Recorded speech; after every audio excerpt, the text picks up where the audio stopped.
In this episode, we're talking about Simon and Garfunkel's Bridge Over Troubled Water, one of the most iconic records of the 1970s. From the soaring title track to hits like The Boxer and Cecilia, this album marked both a creative peak and the end of an era. Stay with us. Get ready for the 3324 podcast, where lifelong friends Dean Legiro and Eric Kuber share their love of all things music and movies. Dean has directed short films and is a music trivia buff. And Eric, trained in audio engineering, brings his extensive knowledge of music and film to the conversation as they discuss, debate, and celebrate their favorite albums, films, and much more. Welcome, friends, to the podcast version of Simon and Garfunkel. Okay. I don't know who is who. Who's who? Yeah, right. But okay. we're partners. We're Batman and Robin, Abbott and Costello, Simon and Garfunkel, Jan and Dean. Well, that's a close one. Jan and Dean is close, Eric. We got one of our names in there. There you go. Me in there. But if you're new, we're happy to have you aboard. This is the 3324 podcast where we talk about the music and movies that shaped our lives, and hopefully you're here to take the journey with us. And Eric, how's it going? It's going. Yeah. Holidays right around the corner. Rocking and rolling. Yeah. So just another year. Crept up on me this year, man. It did. It always does. It's like one of those things you kind of, all of a sudden it's the week before, but of course. Yeah. But, we're continuing. We got our holiday content is available, and we're rolling back into the normal. We're getting normal back routine. Yes. We're getting back into the stream. Mm-hmm. Yeah, we kind of take a little detour this time of the year, and now we're getting back into it. And full disclosure, I've never listened to this album. Wow, that's becoming quite the common statement from you lately. We're going to get to a point, aren't we? Where Yeah, we get starting to get stepped out here. If we stay on this timeline and don't remove any infinity stones, we will come to the point. I'm not gonna lie, like I hadn't ever listened to it soup to nuts. I mean, I knew all the hits on it, but up until Dean asked me, I never listened to it top to bottom either. Yeah. I mean, I have their other. I have Parsley, Sage, Rosemary, and Thyme. I actually have that on vinyl, but never made it to this one. And we'll talk about it. Which is our third voice that you're hearing right now is the resident music. Yes, so Mr. Pete Alonso. No. Not Pete Alonso. See, it's breaking my heart. Each time it takes that much longer to introduce Chris Clark. You know why? Because I started gabbing right away. So Mr. Christopher Clark is back. We haven't seen him in a bit. It's been a minute. It's good to be back, man. I'm looking forward to this one. And yes, my Mets. I don't know what's going on, and I'm hoping Mr. Stearns has a plan. That's all I can say about that. Yeah, from music to baseball to we cover it all here. So the famous Mike Tyson quote is, "Everybody has a plan until they get punched in the face." That's it. I feel bad. You know what? I feel like Brandon Nimmo hit my family harder. Like the day he got traded, my son was having like a day with all kinds of schoolwork, and like he was like really overwhelmed and like stressed out. And then like 5:00 that afternoon when the Nimmo thing came out, it was just like his balloon completely popped. I felt so bad for him. Deflated. That's the thing of being a sports fan. You're ride or die. There you go. All right, let's get into this. Let's talk about the stats of this album, which we're going to get right into, and then we'll get into the fun stuff, the discussion and all the theories and opinions. This was released in January of 1970, literally the first month of the new decade of the 70s. We're kind of breaking open the 70s with this.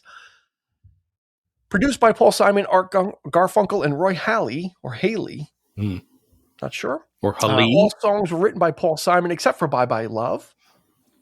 There were 4 singles released from this album, and that was The Boxer, hit number 7, Bridge Over Troubled Water, hit number 1, Cecilia, hit number 4, El Condor Pasa, in parentheses, If I Could, hit number 18. This album went to number 1 on Billboard, and 8 times platinum, 25 million worldwide. Amazing. Monster. Staggering. Yeah. This also won 6 Grammys. Album of the Year. Best Engineered Recording. Bridge Over Troubled Water for Record of the Year and Best Contemporary Song, and Best Arrangement with accompanying vocalists. And then this duo was inducted into the Hall of Fame, Rock and Roll Hall of Fame in 1990. So that's kind of early on. They were, they got it right away.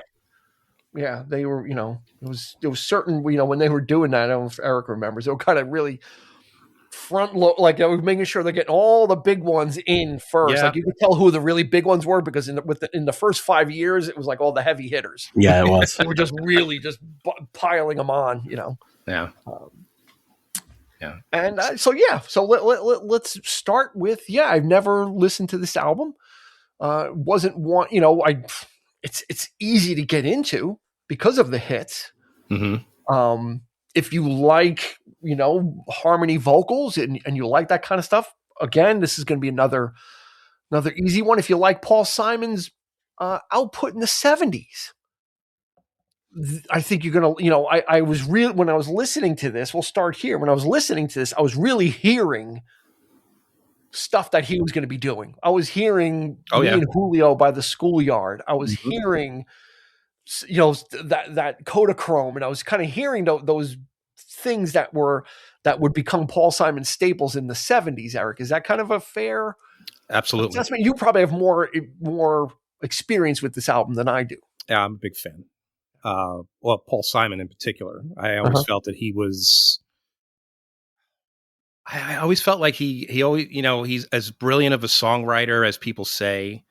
I always felt like he was totally underrated everywhere else, as a singer, as a guitar player, as a sort of a instrumentalist, sort of composer type, just idea man, that kind of thing. I never felt like he got his due.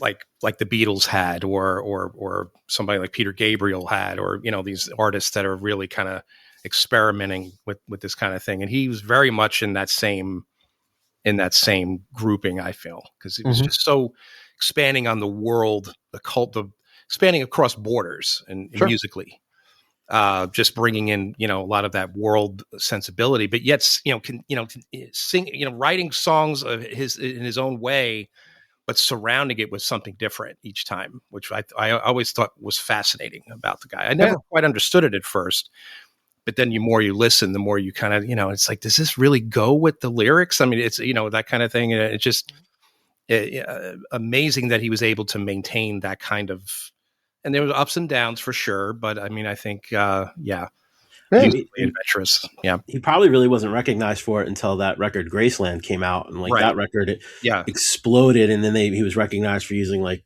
African musicians and all those different styles and stuff. But I think Dean said it kind of is it's an exemplar of where he's going to go in the 70s, but I think it's an exemplar of what he does even into the 80s and really for the rest of his career, because I think of when I didn't really give this album a listen beyond the hits either until I was asked to do this. But you could see when I think of Simon and Garfunkel, I think of Paul Simon with the guitar and Garfunkel and that folky 60s vibe. But there's a lot of styles and a lot of musical adventures going on through this record. It's not just Paul with the guitar and Garfunkel doing what Garfunkel does. There's a lot of musical experimentation going on. So I think it was definitely happening and leading up to that, what he ended up doing later in the 80s. It's a musical patchwork, I feel. Yes, exactly. Sort of like a quilt of this and that, and he was already, but it's kind of odd that this album would turn out to be their most popular, because they really, in my opinion, it's really not Simon and Garfunkel. I mean, there was such a distance between them at this point. Garfunkel was just more or less just phoning it in. His vocals were not, they weren't really making this album together because he was off doing his own thing, making movies. And that became sort of the end, as it were. He's just like, okay, I'm going to do another movie. He did Catch-22 with Mike Nichols. And then Mike Nichols invited him to do Carnal Knowledge. And, which was an even bigger role for him to play in the film. And Paul Simon's like, how come you didn't tell me that you were making another movie? He's like, well, he goes, well, that's kind of the end. This is there's, that contentiousness goes back even further though, because Paul Simon did the very same thing to Art Garfunkel. Yeah, right after the first record, right between the first record and the second record. Yeah, no, when they were known as Tom and Jerry. Oh, even going back further. Okay. Yeah, and they were signed to a label and they were working together, and then Paul Simon put out a single under a different name and didn't tell Garfunkel while they were still signed to the label together. Yeah. And the story of Simon and Garfunkel is a story of contention. Yeah. These guys, and when I was reading up about them, it almost seems like these guys, if it wasn't for like a happenstance for a fluke occurrence, I don't think Paul Simon would have ever gotten back with Garfunkel, because they were together as Tom and Jerry, and they had a couple of other names. They were Tom and Jerry. They were known as Kane and Gar. They had all these pseudonyms, and then they split up and ended up going to, Garfunkel went to college, and Paul Simon went to England, and then came back and went to school, and then went back, and they had recorded the Sounds of Silence early on, and it kind of flopped. It didn't go anywhere, so they kind of went their separate ways, and then a radio station picked it up and just started playing it. It became a hit, so they had to regroup. But before they had gone their separate ways already. They were kind of like had parted ways. Like Paul Simon was writing songs for other people. He was kind of doing some producing and just working on his own. Art was going to college. He was going to architecture school. I mean, they had kind of that little musical experiment that they had kind of failed. But then just that. It was it didn't work out. Yeah. Yeah, like a DJ picked up on it and started playing it, and then they got signed, and like, you guys got to re-record this, and then it became Simon and Garfunkel. Mm-hmm. And they're like, we're going to use our real names. But so it seems like there's just that ongoing, yeah, which can be good. Right? I mean, they're playing. They were friends since 12 years old. I mean, they were best friends, but at the same time, I mean, they're. It's like you say, they're both growing up, and they're doing different things, and there's really no one to really blame here in a sense. I think it kind of soured. This was kind of the final nail in the coffin that Garfunkel was just often doing his own, because Paul Simon very much wanted to continue that thing. But by the same token, he, growing musically, right? He was doing these kinds of things. Garfunkel didn't really care for it. Yeah. And, they weren't jiving in the studio, which was, there was a lot of arguments. There was a lot of disagreements. Garfunkel wanted to do some kind of weird type of harmonizing. So he was kind of had his own idea of expanding musically. And Paul Simon wouldn't have that, being the songwriter, of course, and, stepping in and doing the heavy lifting, as it were. I think, Garfunkel was just sort of, whatever. Oh, okay, cool. I'll just do my own thing then, whatever. So I was just, it's that loose, that very casual attitude from both that I think that, and it I don't know if it was as heavy as people say it was, or before kicking it over to Chris, I think it is. I think they tried to make it seem like it was very casual like that, because later on it would come out that, Art was like, what, Paul would this is how we would record, is Paul would write a few songs, and it would take a few months. We'd go into the studio, record them, and then I'd take a few months and write a few more songs. So I went to go do a movie. Yeah. That movie ended up taking longer because it was, Catch-22 ended up taking longer. Right. So then Paul Simon is sitting there. He's like, well, what, I'm sitting here waiting for this guy and if he becomes a movie star, he's not going to need me anymore. So he's thinking, well, what does it mean to be Paul Simon then? Yeah.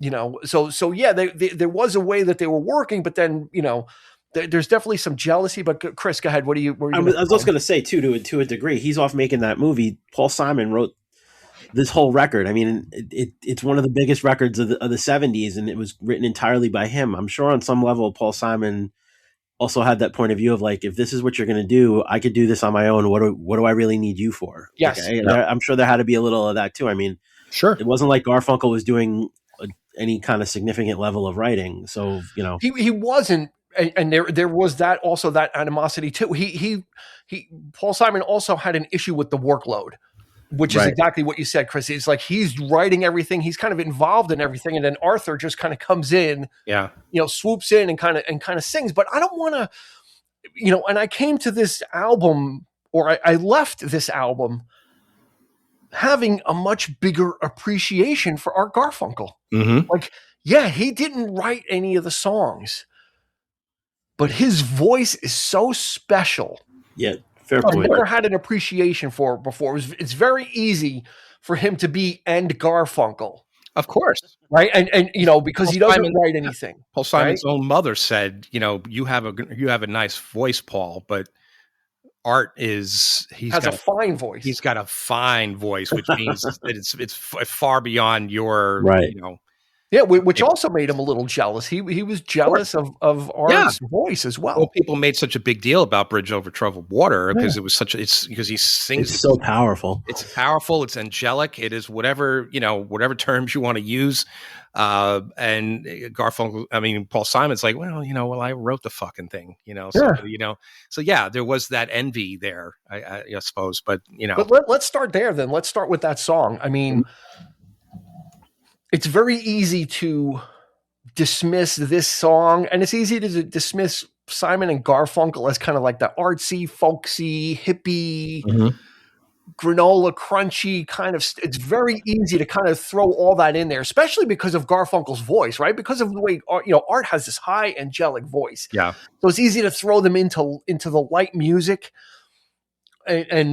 and Bridge Over Troubled Water is one of those. You would hear that on light FM very easily in the 70s, in the 80s, and the 90s. But listening to it in the context of the album, it really hit me. It really struck me. Like, I was like, wow. Like, Paul, it's a good thing that Paul Simon did not sing this song, because it would not have had the punch. No, not at all. The power and the gentleness that Art can bring to it. Also, Paul has that. He's a New York singer. He's a New York lyricist. Yeah. And there's nothing wrong with that. He's in the vein of the Billy Joel, the everyman, the working man. But Art had something different. And that's what he brought. He didn't bring songwriting, but he brought his voice to it. Mm-hmm. Yeah, it was a special combination. Yeah, and one that was, unfortunately doomed, like as we pointed out, it might have been doomed from the start, but it just, and it's funny too, because when they were riding high on the folk scene, they weren't political, they weren't writing political songs like Bob Dylan. They weren't exactly the voice of the people kind of thing, but people loved them anyway, because I think they just loved what they brought to it, sort of this, and, sort of music, the musicality of it, I think was just so sublime, that's sort of the harmonies and so. Yeah. In the middle of that the turbulent 60s and all that crazy stuff going on, this was kind of like lyrically, it's like kind of like bringing back things to everyday life and things that, all people experience or go through, the emotions or even just the idea of feeling that feeling of loss, on, if you go back to the record Bookends and the song, America, I even though they're not political, I feel like even lyrically to a lot of degree, they're very relatable. So, yeah. And that's Paul Simon's gift also, is he's very much a storyteller. Mm-hmm. Right. He's really good at that. When you look at his stuff through, Mother and Child Reunion and Me and Julio Down by the Schoolyard, he has that knack. Yep. Mm-hmm. For storytelling. He has that knack for lyrics that are catchy and punchy, but also introspective and very, very American, right? I think that's what it is. It's not Americana. American, yeah, that's better. It's very American. What was going on at the time, and when I listened to the album, the first thing I said to myself was, "This might be one of the most perfect albums." I just, when I listened to it, because I just listened, I'm like, wow, that was just really satisfying. Yeah. Even the stuff I normally wouldn't like So Long, Frank Lloyd Wright. I actually really liked that song, man. I don't know why it stood out to me, but it really did. I do too. I'm like, yeah, I'm like, It's this just is not the chill. stuff that grabbed me. And I'm like, I'm just listening to him sing it and just kind of. It harkens back to what they were doing before with, Parsley Sage. It has that fine, like quiet quality to it, which is so nice. Yeah. It's like smooth jazz. Yeah. Yeah, absolutely. Yeah, I just really, it just all like that's when I started to really appreciate what Art brings to it. Like, he brings this is the wrong term, but he brings a sophistication. Mm-hmm. No, that's fair. Performance. Like he can sing those lyrics, but bring something else to it. Bring a finer grit of sandpaper to it, right? And kind of a polish or the tenderness that Paul Simon can certainly do it. We've heard him sing stuff like that, but Art just kind of elevates it a little bit more, Yeah. And so when I finished this album, I was like, just stuff, like stuff like Baby Driver and Keep the Cut. There was so much different stuff going on, but it all made sense. And again, I was all I was listening to him like, okay, this is really a fortune cookie of what's coming from Paul Simon in the 70s. Like for me, I was like, this is kind of like almost like a crystal ball. Yeah. Because I really felt like, okay, we see where this guy is going. We see like it was always there. He kind of always had it. And this album, and like you said, Eric, he kind of worked on most of this alone, and Art would come in when he was available and do it. But he was the main driver anyway of the whole thing. Like we said, the lyricist, he pretty much did everything. His response, Art Garfunkel's response, which was the reason he goes, I didn't tell you I was doing the other movie because you wouldn't have finished Bridge Over Troubled Water. So, because, you probably, what that means, I guess, would you have sat there and waited? Would you have, whatever? So, but, Paul Simon was just like, okay, well, so we, carried on. Do you mean the song or do you mean the whole record, Eric? I think it's the whole album because he was working up the songs. And I think at this point, I think Garfunkel was even in Switzerland. Right. If I'm not mistaken. And, he was actually, Paul Simon was sending him the tracks and he was laying, his ideas for harmony vocals down and sending it back. And that's when Paul Simon was like, what is this? I think I could do this. I could probably finish this record on my own. Yeah. And, but so I guess there was that compromise there where they just sort of, made it work, but, but luckily so, because it is a masterpiece. I think it's, it's a fine record. Yeah. It always has been. It's one that's not, you don't need to talk about. Like I've always said, all the best albums, you don't really need to, Okay, well then that's it for this show. Right, we don't need to talk about this. We're done. No, I'm just saying, it's just one of those albums that everybody acknowledges is great. It's just, whether you're a huge fan of them or not, this is the go-to record. And one that I know that in the early years, like listening to NEW, not Pet St. John, but the guy in the afternoon before him. Dave Herman. Yes. Thank you. Yep. Absolutely love. He would not stop talking about El Condor Pasa.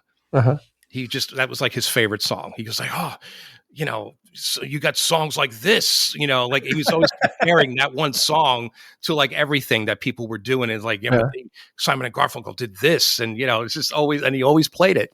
Yeah. Let's talk about it. It's a very interesting song. It has its lineage in an old folk song from Peru, from Mexico, Peru. It's Peruvian. I think Paul Simon was overseas and he heard, I think he was in France and he heard a band do it and he's like, hey, I'd like to do this. Do I need to pay you guys for the rights? And the guy's like, no, it's an old folk song. You don't need to. Yeah. So he went ahead and did it. And it turns out it wasn't an old folk song. It turns out it was written in 1930 by somebody. Yeah.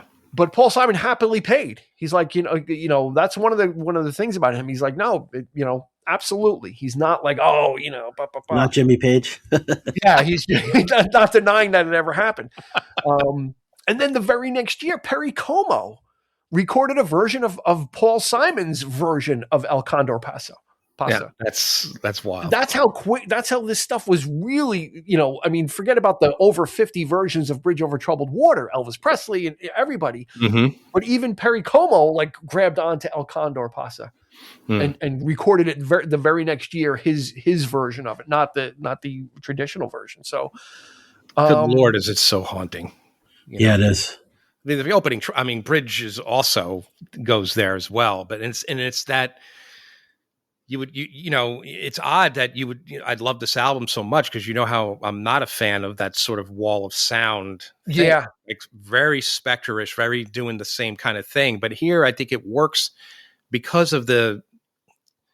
perhaps because of the cultural things that are happening here. Maybe that's quite the difference. It's not as many instruments playing as like on All Things Must Pass, where it's just bombastic. Here, I think it's just it's very tastefully done. I think it's very very like I said, it's a very haunting sound, and especially the opening thing of Pasa is just I love it, and it just for Bridge Over Troubled Water. I mean, I wrote in a couple of cases. The album almost buckles under its own weight because at the end of that song, the production gets very heavy-handed. Yeah, it does. But it almost overstays its welcome, but it gets out just in time. Because I'm like, this is actually drowning out Art Garfunkel. It's actually that loud, and I'm like, okay, this is getting to dangerous territory. But then it ends. It kind of leaves. But it doesn't do that the whole cut either. Like it builds that because even the thing that struck me is I've always like everybody else who's lived in this country over the last 45 years. I've heard that song before, but just listening to it over and over again, noticing not just his vocal, but like that piano line is just so beautiful. Like I'd never really taken great notice of it before, but it really does make the song, and it's left to be able to be heard until you get to that climax where it almost, like you said, it almost goes too far and before it pulls out. Like it's my favorite moment is when Paul actually comes in with him. Sail on Silver Girls when really starts to take off, right? And then the great Hal Blaine on drums, given those. You beat me to it. Those cymbals. And we got the Wrecking Crew. Yep. On this, helping out. Yeah. So you're not gonna go wrong with my man Hal Blaine. And there's a great story about what is it? The boxer. How they get that big booming sound, that big drum sound, like the they put Hal Blaine in front of an elevator shaft in the Columbia Studios in the hallway and had it and said like hit the drum as hard as you can, so reverberate like up the elevator shaft, so it sounded like a cannon shot. Yeah, that's so and people were like, there's people like coming out of their office or coming into the hallway and shocked that there's a guy with a drum kit there. Yeah, like in the hallway of Columbia, just like wailing on this drum.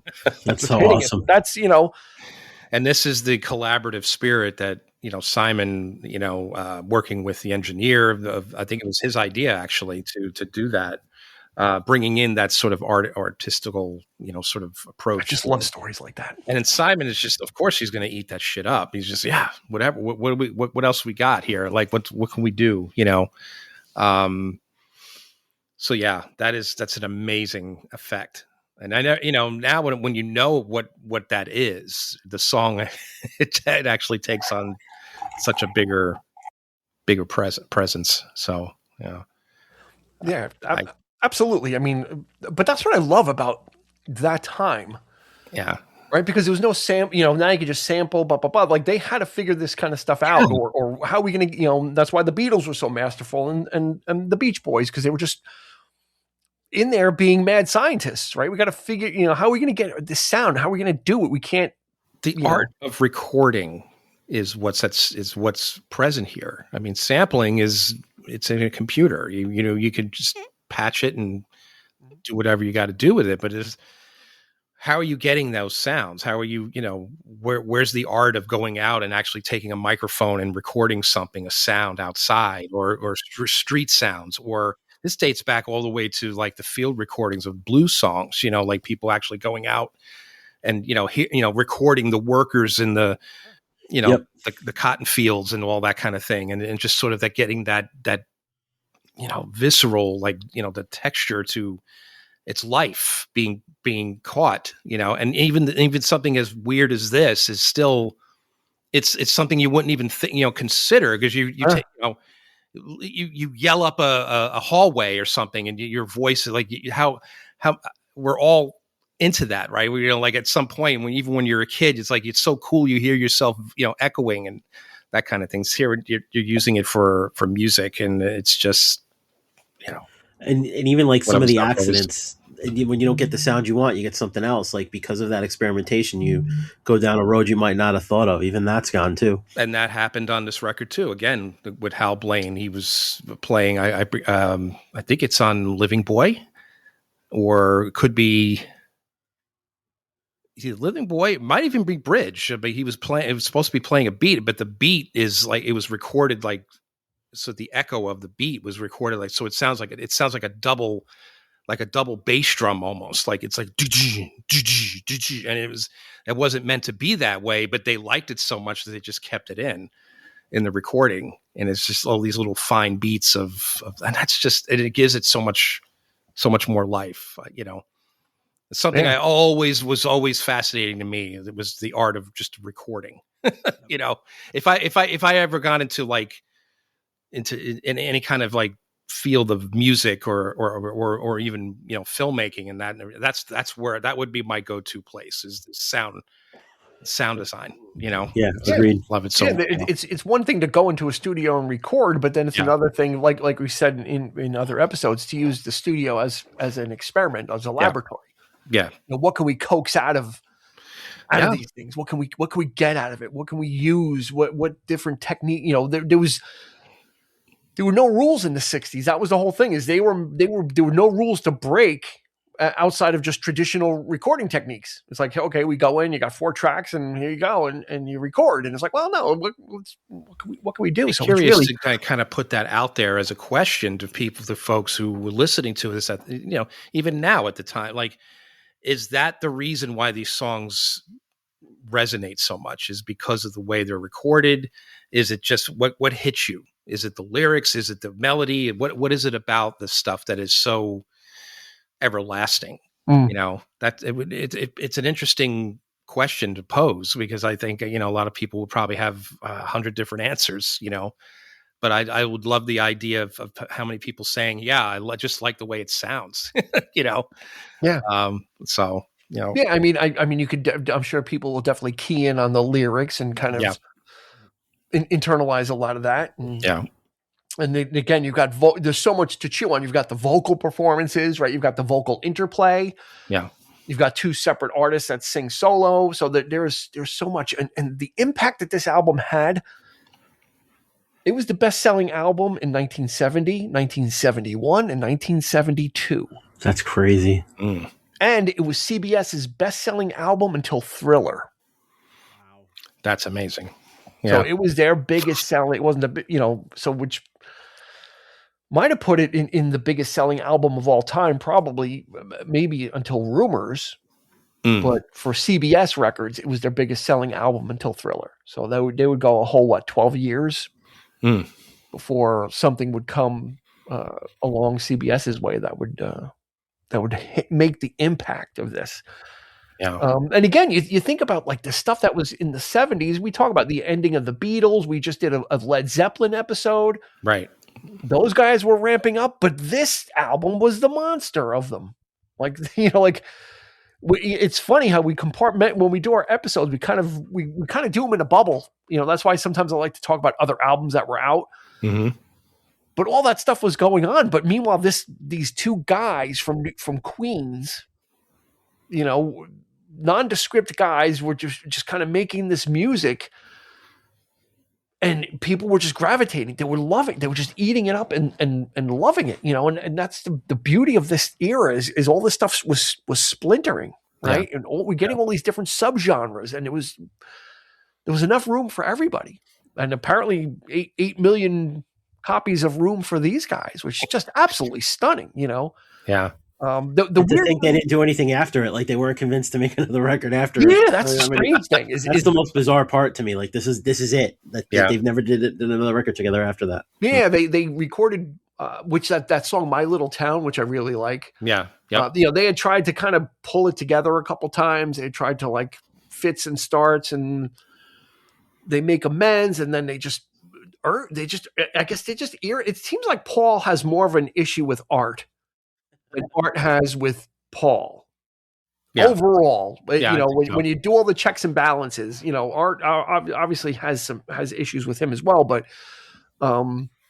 yeah, it's you know, it's kind of like a Crosby, Stills and Nash situation, right? They put out like this stuff, but there really wasn't a lot of it. It was a lot more than we thought it was. I mean, it was a lot less than we thought. We thought there was so much more, or I thought there was like they were much more prolific. Yeah, I did they too. only made like 3 albums in the 70s, not including our greatest hits, you know. Yeah. Because of that whole thing, the whole conflict, you know, the personalities and the conflicts, and you just can't, you know, try and pull together. Now there is a little bait and switch here on this album, though, with Bye Bye Love. You know, it says in the album liner on the track or whatever, it says live, and they did record it live, but they weren't satisfied with the live recording of it, so they went into the studio and recorded it. And then they would play it at the concert and have people clap along to it so they can record it with the hand claps. So technically it is live because they played the track live so people could clap along to it. So then they can record it with a live audience reaction. Yeah. It was kind of strange because when I was listening to them, like, yeah, the crowd was really loud and it sounded almost like a fake crowd, but then they, you know, it didn't sound totally studio polished, but I'm like, it sounds a little too good for live almost back then. And then I read about it. It's like, yeah, they're a little switcheroo.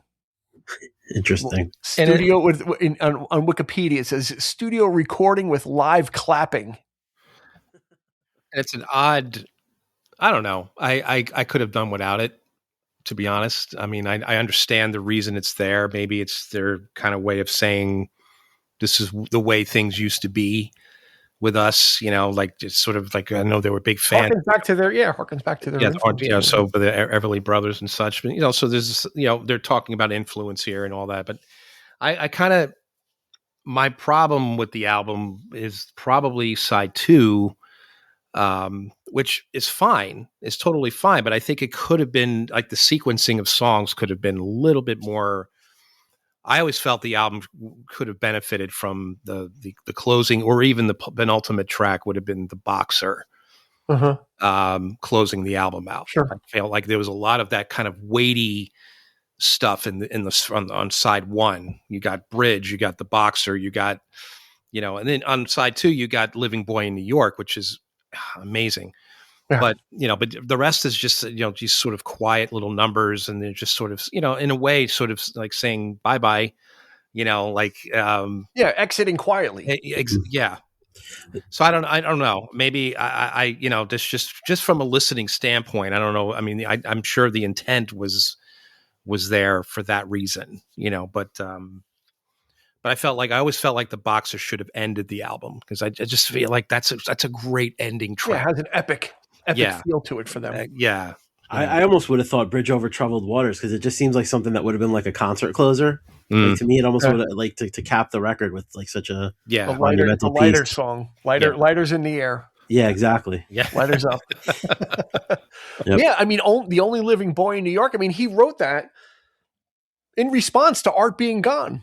Mm-hmm. When Art was away shooting and he was by himself there, he's like, you know, I have nothing to do but to wait for him, you know, and is this the kind of career I want to have? Yeah.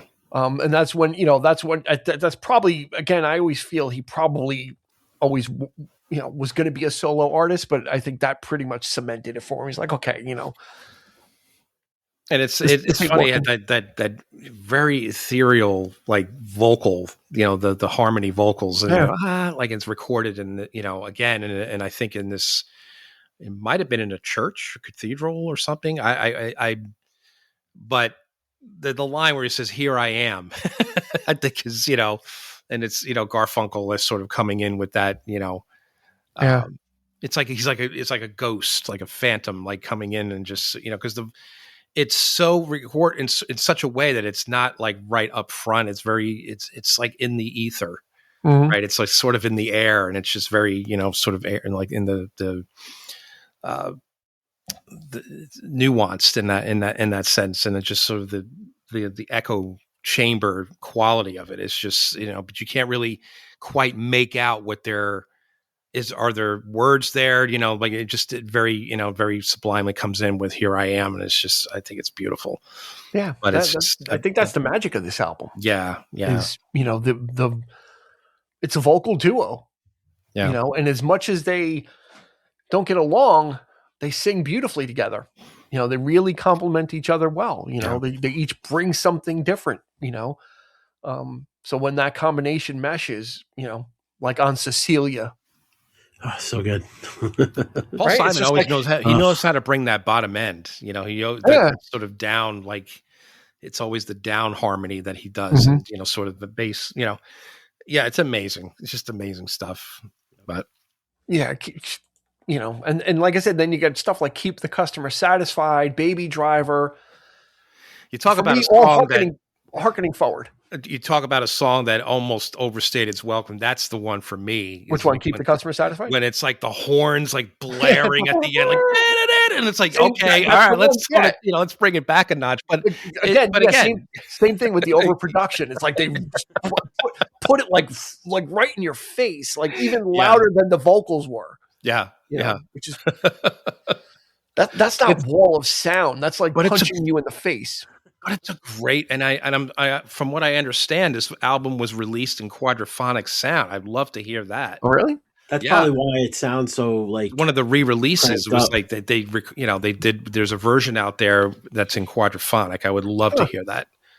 So it's got to be on vinyl. Yeah. Right, and then you would need a quadraphonic.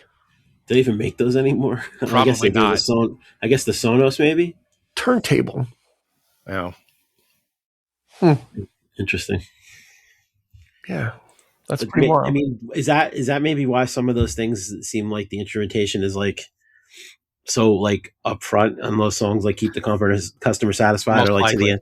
Yeah, like because it was And this was, again, through the minds of, is this probably not even processed through the minds of Simon and Garfunkel themselves. It's the engineers and the audio technicians working on the record and said, "Hey, I got an idea. Let's do this." And and on the day, just the idea of bringing that stuff up and just playing with it, it's just not knowing what you're going to get is always the fun of it, I think, the joy of finding something that, oh my God, that is beautiful. It has to be a great, great feeling in the process of creating, Can't imagine anybody walking away making an album like this and saying, it's all right. You know what I mean? Like, I you could get so frustrated that you just want to get it over the finish line. Yep. Yeah, true. Also, and you can't see the forest for the trees, that when you're frustrated and you're the guy you're working with is not responsive or he's not there. I could certainly see where you're doing it. But like you said, they weren't feeling it, and Art wasn't feeling it either. They both were kind of like, we're just not. I think Art said, when we're not talking about music or that, we're great friends. It's like we're 10 years old again. Mm-hmm. But for some reason, when it comes to like the music thing, they did the concert in Central Park, which was a huge, it was like 500,000 people. It was the biggest concert at the time. Yep. Ever, yeah, that should show you like, and Art was like, like we should go on tour. Like people still want what we have to offer, and they did a couple of tours, but the animosity just kind of, just pops up really, really quick, Yeah. It's a shame. Yeah. It's too bad. It's like, what could have been. Yeah. it's not like art was like trying to wrest control of the band, right? It wasn't like Art was saying, I want to be the songwriter now. It's like, no, they really both don't had their roles. So it's like, you don't get the sense of like the animosity shouldn't even exist. But unfortunately, it's just a disagreement of ideals and just, it's as simple as that, I think, and like I said, I think more it was Paul was always wanted to be a solo artist, I think. And I think that this, because of the fluke of what happened with Sounds of Silence, he kind of got pushed into being Simon and Garfunkel again, which was a great thing. I'm sure he doesn't regret it, but I think in his mind, his trajectory, because he had said that, his parents wanted him to go to college, and when he went back to England, he goes, music is what I'm going to be doing. I mean, and when he went to England after the first record flopped, and he already had it, he was already set up to do be a solo artist. He had a solo record recorded, that then they took parts of and made Simon and Garfunkel records out of. Yeah. He had already had it. He was probably already a solo artist in his mind, as they say. Yeah, it was that one album, the Songbook, that was released much, much later. It wasn't released in the U.S. and much until I think it was part of an expansive box set that they had put out. But then they released it separately. So, and it has like Simon and Garfunkel tracks on it, but just him doing it. So it's odd. But that's considered his very first solo record, and then then his debut. But yeah, that was recorded. That came out in like 69, I think, or 68. Before that, no, it was like much earlier. It's for he 66 or somewhere 65. Wednesday, from what I read, Wednesday morning 3 a.m. came out, and it was a dud. And then he went to England. He recorded I forget the name of the album, but that first solo record. And then the producer of Wednesday morning 3 a.m. and I can't remember for the life of me which song it is, but it was one of their bigger hits. He remixed it and put it out as like a single, and that single blew up. And then that's where they decided to come back together and make the record that followed. The Paul Simon Songbook came out in June of 1965. Yeah. Okay. And I Am a Rock was on it. Yeah, there's a few songs that they re-recorded for Simon and Garfunkel records. Yeah, so he was kind of already charting his own course, and then the Simon and Garfunkel, single, like I said, takes flight, and now all of a sudden he's got to kind of come back and kind of work with this guy again. Again, not that it was such a hard thing to do, but I think when you've got you kind of have it in your mind, your direction, but that this is where I'm going. I'm working with other people. I'm hanging out with Carole King. I'm hanging out with all these other, these great songwriters, and making a name for myself. And I mean, I'm sure this path took him higher than he would have gone at the time in the 60s as a solo artist. Mm-hmm. Sure. I can almost guarantee that. So, I'm not trying to diminish anything that they did as a duo. I think if anything, it gave him a structure to work within, get better as a songwriter, have someone that can kind of deliver some of the stuff that he couldn't, vocal wise. Yep. I think it all works out. And Bridge Over Troubled Water is like like I said in the intro, it's like it's like the pinnacle and the end at the same time. And really, I mean, in some respects, you could say, well, they got out before it became a parody of itself, right? Like a lot of artists, they like stay too long at the party. I mean, they had that, it was kind of like the Beatles. The Beatles were from like 64 to 70 and out. And Simon and Garfunkel, it was the same thing. And, very much of their time. Right. There's nothing you could look back on that they recorded that was like really like awful or bad. I mean, most of it was pretty brilliant. So yeah, they didn't go disco. Well, even later on when they would reconvene for live shows, I mean, the songs were never quite played exactly the way they were back in the day. They would try to change up the arrangements a little bit, like maybe give it a little bit more sass and that kind of thing, and more instrumentation for sure, bigger live band and all that kind of thing. But yeah, I just that period was of its own thing. And, the fact that Paul Simon wanted to go again, like looking over the fence in a way. And it's like, I'm interested in this kind of thing. I like stuff from Mexico and Peru, and like, you know, like Mother and Child Reunion is like, you know, he's working with Toots and the Maytals on that record. He didn't even know it. He didn't even know that it was them, but he was into the Jamaican, didn't even know what reggae was at the time. I think he called it ska, which is not real. I mean, ska to me, ska is like precursor of reggae. Yeah. So it was like a really early form of that. But, you know, nowadays it's like ska is that, you know, that kind of thing that, you know, that's what I, you know, so it was, when he said ska, I'm like, what, you know, and he's like, what's reggae, you know, but then, you know, he heard that kind of like thing going on, and it was just like, you know, bringing those musicians on there.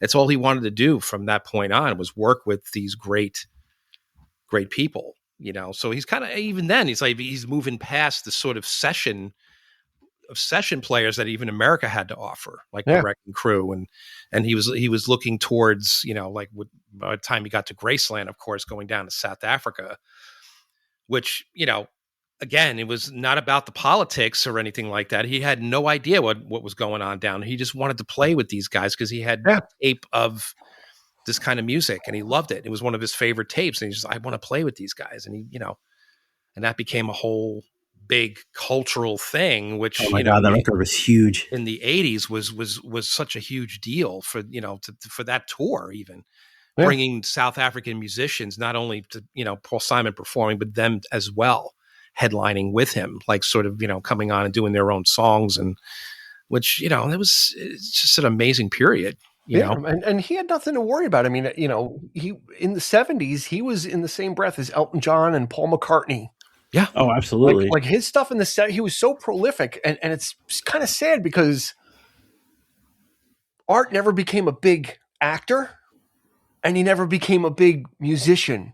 Yeah. He kind of, he had a toe in both, and it didn't serve him well. Yeah.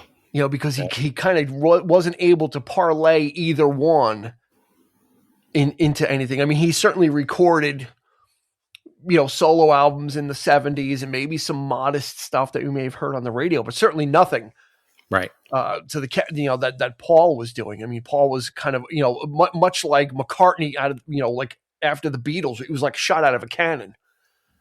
And almost like unleashed, you know, McCartney was unleashed. I always thought, compared the stuff that he was doing in the 70s with Wings, with like some of the stuff that would, you know, like Wings was doing as well, like the sort of like odd sort of arrangements and things that the Beatles were kind of starting to go there, but not quite on certain songs. But, you know, with Wings, he kind of expanded upon it and did his own thing. And it really didn't sound like the Beatles, you know, it was his own flavor, you know, which I always loved. That's what Paul Simon was doing, you know, that song Late in the Evening, and then Still Crazy After All These years. I mean, he was very much, none of his stuff ever sounded the same, but it was squarely always Paul Simon.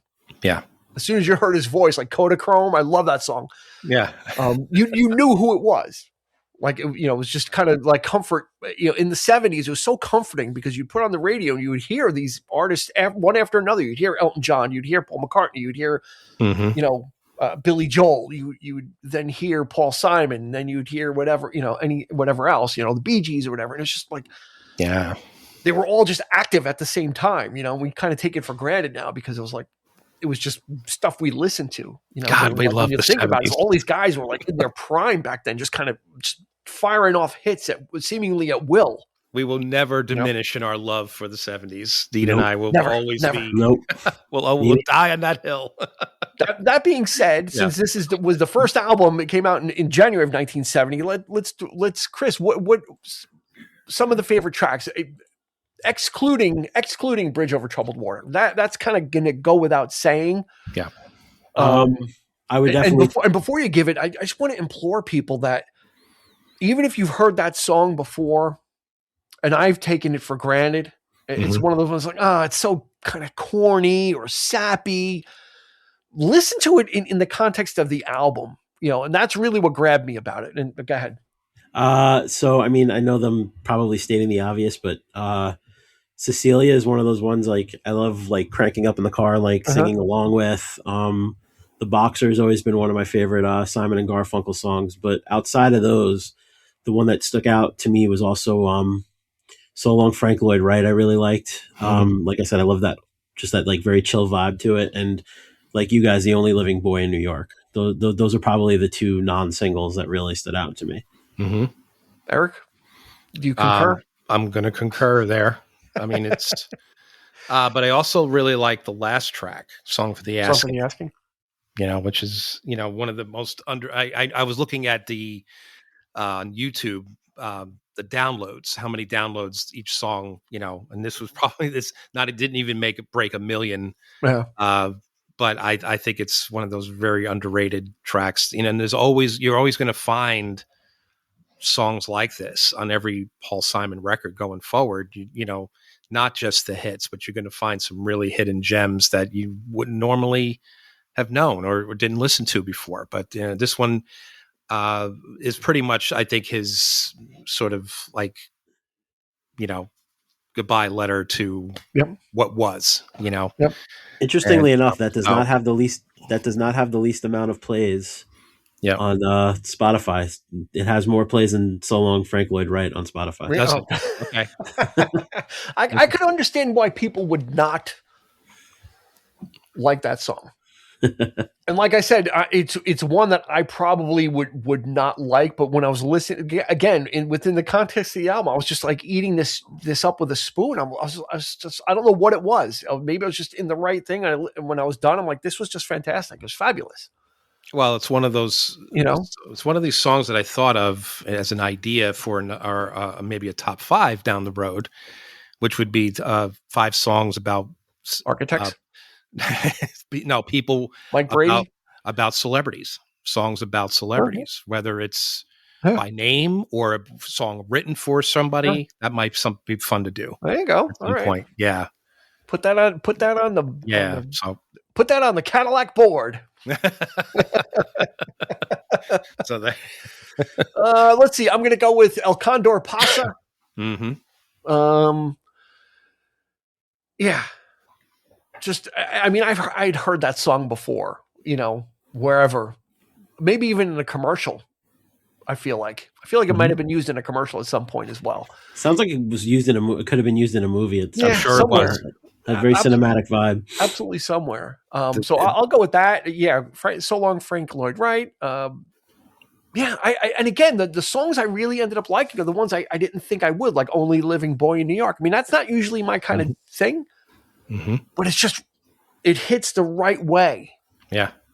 Paul Simon was meant to sing that song. Art was not.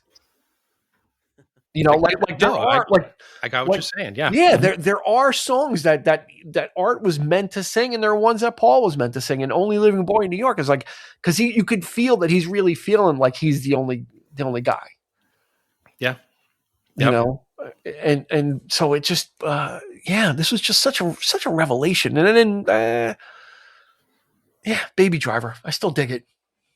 Such an odd, quirky, up tempo song, and it's just Simon and Garfunkel are synonymous with cinema, so their songs are always featured. And not just in obviously The Graduate, but just it was in the movie Baby Driver. Baby Driver. It was Wright said it was based on the title was based on that track. Yeah. So so I think that's great too. And it's of course Paul Simon's time with SNL was also a fun period for me, and it's great, which is one of my all time favorite duets. It was him and George Harrison. Yep. When he came on, it was the whole like $3,000 thing. Lorne Michaels trying to the Beatles. Yep. And then he pissed off most of the young men in America when he married Princess Leia. Yeah. Yep. And snagged Carrie Fisher, and everyone's like, what? Yep. No, of course, Paul Simon. Is he still with Edie Brickell? Harrison Ford to Paul Simon. He is. Really? What's that? He's still with Edie Brickell. Yeah, they're very much in love. She was 22 and he was 47. Yeah. Wow. When they met. Yeah. Wild. Yeah. There's a great, I don't know if you guys have seen it. It's on, I don't know if you can, I mean, it was on Prime you can get it for free. Uh-huh. But now it's part of, MGM Plus. Okay. 2-part documentary on Paul Simon is beautiful. It talks about, like, it keeps going flip-flopping back and forth, recording his latest record, 7 Psalms, which, well, there's a reason why why his voice was so terrible when he did that duet for the SNL 50th when he sang with Sabrina Carpenter, and because he's deaf, he lost his hearing, and not because of anything traumatic. I don't think it just happened. Yeah, and he's trying to regain that back. He retired, but then he comes back and he's touring again. Like he couldn't play too. I think he had something with his hands. He couldn't play, or it was like some kind of a weird sort of nerve thing. Yeah, and these guys can't get off the road. I mean, you couldn't make noise either, right? Wasn't it something weird? Like you couldn't yell or cheer or something, right? Yeah. Yeah, but he's recording this record, and again, I was so enamored with just I need to listen to this record because even though his voice isn't quite there, he's experimenting with all these different sounds and playing all these percussion instruments, and I'm like, oh yeah, this is my shit. I'm gonna get into this. But it was beautiful the way it was like told, like him telling these stories, and Edie Brickell's in it as well, and she's right there alongside him the whole way, and it's a really nice, cool, nice place to be. Right. So. I think we'll leave it there. This album, again, why I love doing this show. It really is. The stuff we know is easy. Yeah. You put it on and you give. It's like okay. But the stuff that is kind of new to me. But I knew Eric loved it, so I knew it was going to be like. Easy for him, but I'm like, that's why I love to challenge myself and kind of go and listen to some of this stuff and go through. Well, it's such a pleasure for me knowing that, I know I love it, but sometimes you kind of stop listening for a while and you come back to it and it's you fall in love with it all over again. Sure. But it's even a nicer feeling when to share that. With you and for whoever else that comes on, and it's like, oh, I never really listened to this before, and it's like, yeah, that's it's such a great feeling to kind of share in that experience. So let's get a rating from Chris on a 1 to 2 scale of 1 to 10. I'd probably say like a 9. Really? Yeah. Wow, hit you that hard, huh? Yeah, no, I really dug it. I really did.